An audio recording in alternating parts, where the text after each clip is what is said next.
Hey, how's it going? I'm Alex, and today I want to show you this 26-inch bar stools, two pieces bar stool that this man sent to me for the video. And I gotta say something before we continue. This is a very tall kitchen countertop. This is a 42-inch kitchen countertop, so don't judge the size of this bar stool just by looking at this kitchen countertop because it's pretty tall. My bar stools actually, they are 36 inches, so they're super tall just because of this.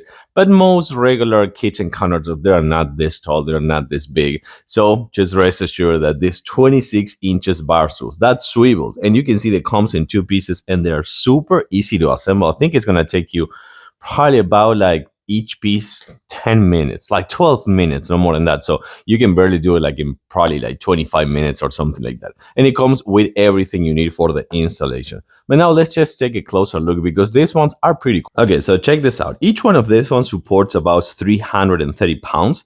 They swivel, as you can see over here. You have the back right here that it comes with this leather-ish feel that looks really nice and also feels super cool. And of course, it also comes with a nice pad overall right here on the sides, on the center, and also some on the back as well. So these ones are gonna be good for like having breakfast or having lunch or dinner in your kitchen countertop, but also they both come with the footrest as well. So I think that's also really important just to adapt this sitting position, which I gotta say that feels cool as well and feels comfy, feels comfortable as well. So I gotta say that I like them. Two pieces, as you can see, easy assemble, 330 pounds each, and they look really good and modern with this leather feel and also kind of like the honeycomb or the diamond shapes pattern over here. I like them. I do recommend them. Thanks for watching and see you soon.